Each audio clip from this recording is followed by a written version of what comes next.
Your bedroom feels unbearable when it's 85 degrees at night. Your ancestors slept through nights like that with no fan, no walls, and no air conditioning. So, what exactly were they doing differently? Because the obvious answer, that ancient humans were simply tougher than you, doesn't really work. Their bodies had the same basic problem yours does. To fall asleep, the human body needs to lose heat. Core temperature begins dropping as night approaches. Blood moves toward the skin, and your hands and feet become useful little radiators releasing warmth into the environment. It is part of why turning the pillow over, sticking one leg outside the blanket, or moving toward the cool side of the bed feels so instinctive. Your body is trying to cool itself enough to sleep, and when the air around you is already hot, that becomes harder.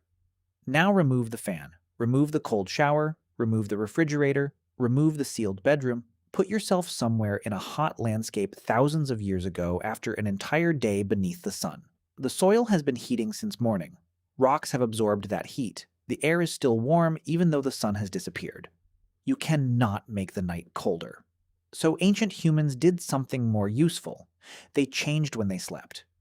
Researchers studying the Hadza of Tanzania, the San of southern Africa, and the Tsimane of Bolivia found that people living without electric lighting or modern climate control generally did not fall asleep when the sun disappeared.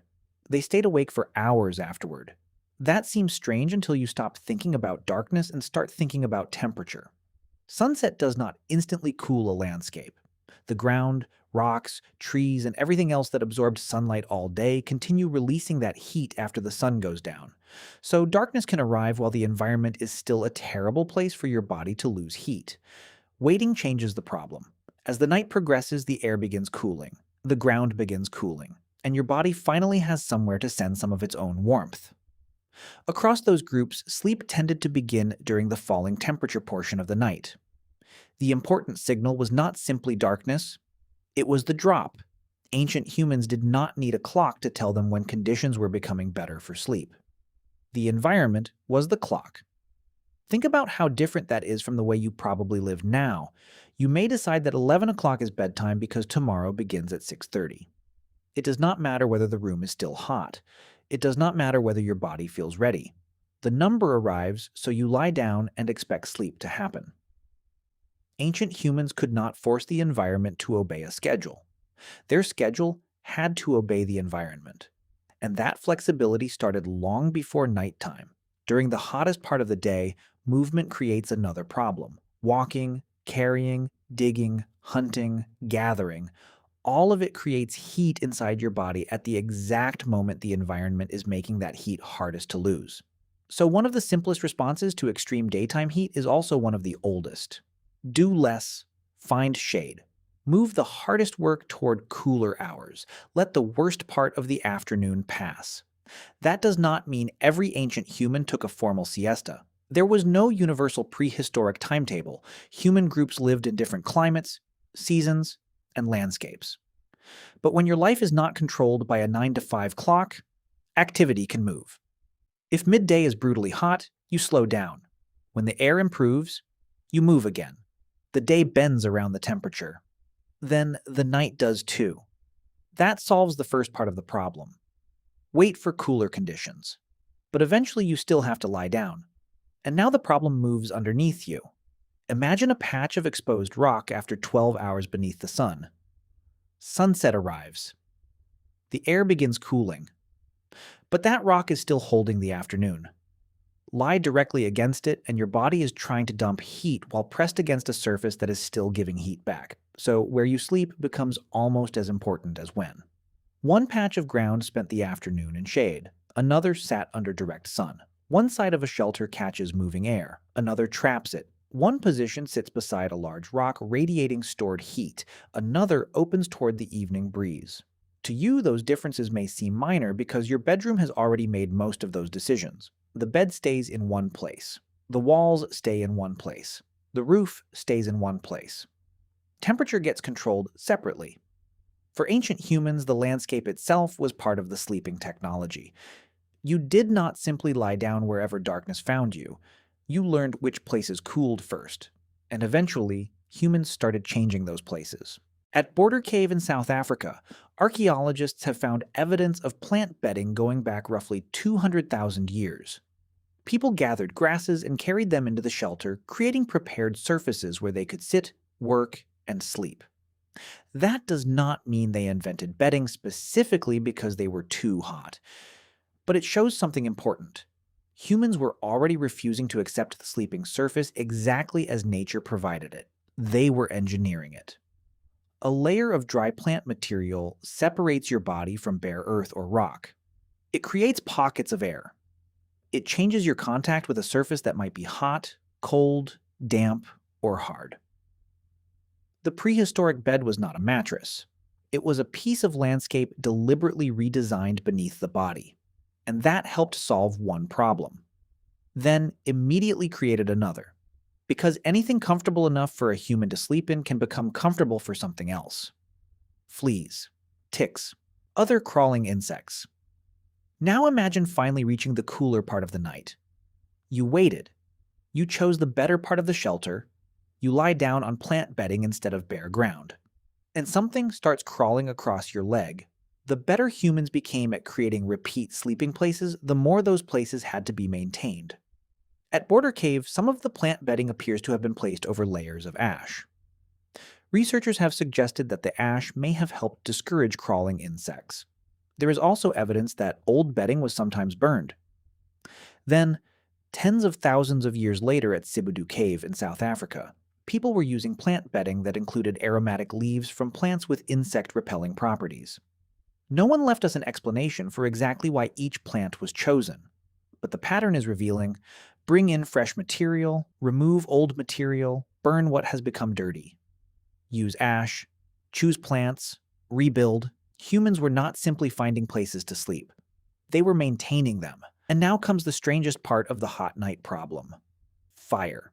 If you are already too hot to sleep, putting a fire beside you sounds like the worst possible idea. But temperature was never the only problem ancient humans faced at night. Darkness arrived. Insects became harder to avoid. Predators became harder to see. People still needed light. Food still had to be handled. Tools could still be repaired. Children still needed attention. And nobody stopped being social just because the sun disappeared. Fire solved some of those problems. It gave light. Smoke could discourage some insects. It created a center where evening activity could continue while everyone waited for the landscape to cool. But on a hot night, that creates another compromise. You want the benefits of fire without sleeping directly beside the heat, so cooling becomes partly a problem of geometry. Where is the fire? Where is the breeze carrying the smoke? Which ground cooled fastest? Where are the children? Where are the other sleepers? Ancient humans did not have a thermostat. They moved themselves instead. And that last question, where the other sleepers are, matters more than it first appears. Because ancient humans usually did not sleep alone. Sleep happened inside a group.